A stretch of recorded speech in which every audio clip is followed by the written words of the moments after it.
Good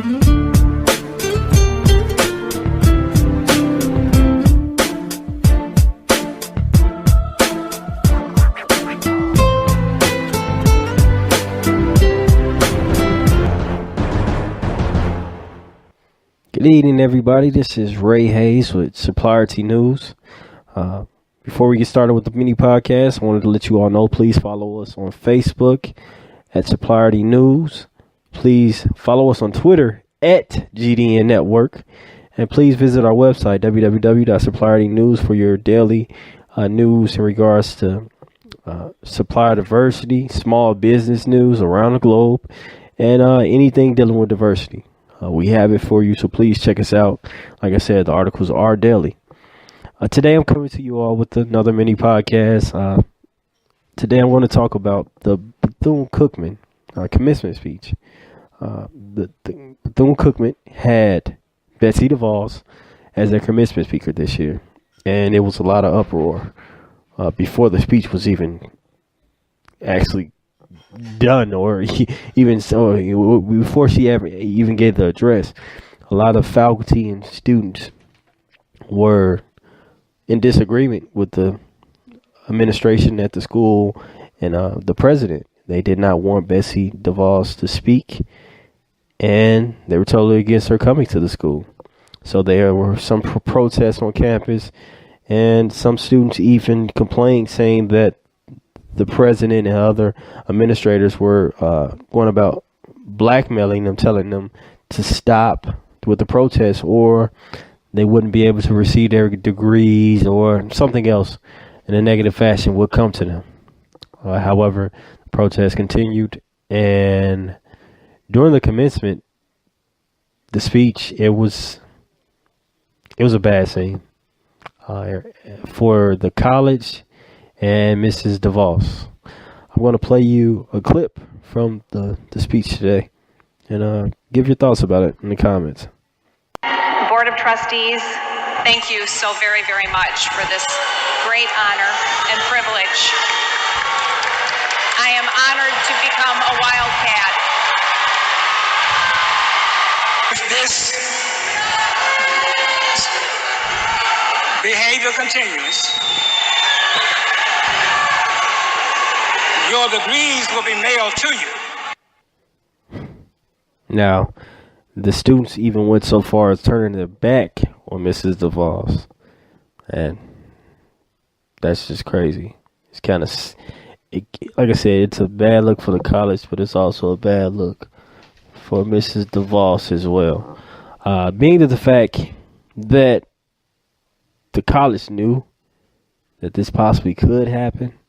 I mean, definitely in regards to the boos and people disagreeing with the speech, why would you continue on and invite her to the college? Or why wouldn't you just say, Mrs. DeVos, I don't want to embarrass you.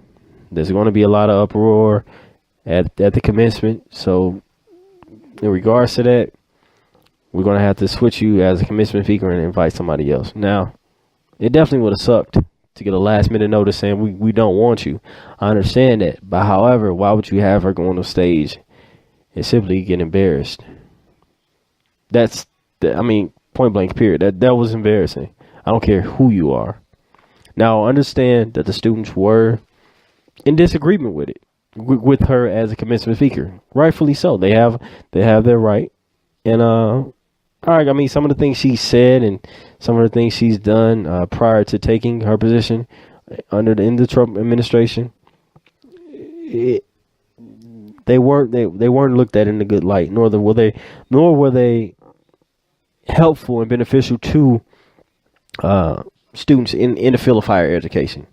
There was a lot of, before she even took the position, they were saying that she didn't know anything about higher education, nor did she know anything about the public school system. So how could she become the Secretary of Education?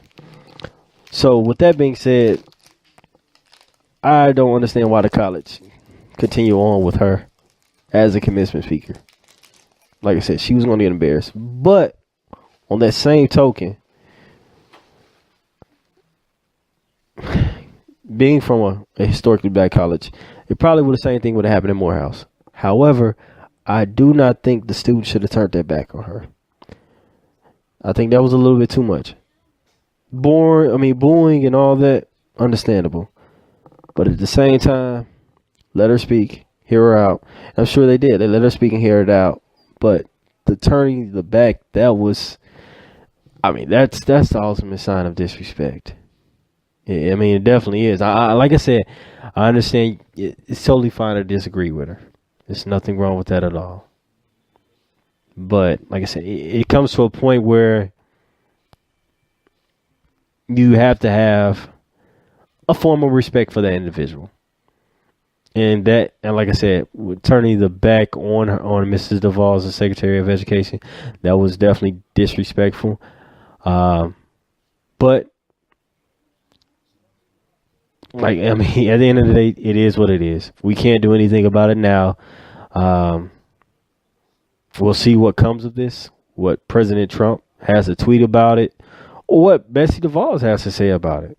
I would definitely love to hear what she thought of what happened. How could she recover in the future? Would another HBCU give her opportunity to speak, or a university in general?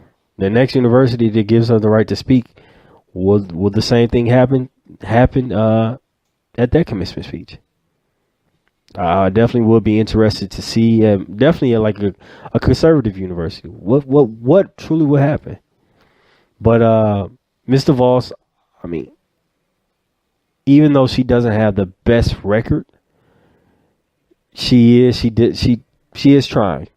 And the fact that HBCUs are currently under the White House now, she can't take out revenge upon them due to the fact that she was booed. And she most likely would not take out revenge on them, but who knows? But like I said, I didn't think in regards to turning her back, I don't think that was necessary. And I do take a side eye looking at the college and why would you set her up for this? You knew what was going to happen. Why would you set her up to be basically embarrassed for the national public to see? But also now the college somewhat was embarrassed due to the fact that the students did what they did. Now, like I said, it's nothing wrong with booing, but turning the back, it was a little bit too much. On Sunday, I know he has a few things to say about it as well. So on Sunday, we're going to do our podcast. We're going to talk about it a little bit as well. So the podcast will probably go out next week, and Jamie will give his thoughts on this situation as well. Like I said, thank you all as always for listening to the podcast. Please let me know if you're enjoying it or not. That definitely would help. Give your thoughts on this situation. How did you feel about it? And like I said, I'm an alum of a HBCU, Morehouse College, and I know for a fact most likely she would have been booed. But it's a certain way, even though you disagree with it, there's a certain way you carry out that disagreement. And one more thing, I maybe it would have been better if she had a dialogue with the students prior to the commencement speech. Maybe they could have had a town hall where they voiced their concerns and their feelings about Mrs. DeVos, Department of Education, and the Trump administration. Maybe that would have made things a little bit more kosher. Maybe you most likely still would have got some boos. However, it wouldn't have went as far as them turning their back on her. So I wonder if they even considered that. But I definitely think that would have calmed a few heads prior to the commencement speech. But sorry, I know I said I was going to end it, but I just wanted to add that on. Thank you. Please, like I said, follow us on our social media outlets at Facebook and on Twitter, and leave your comments below the video. Hope you all have a good evening. Talk to you all again at a later time. Bye.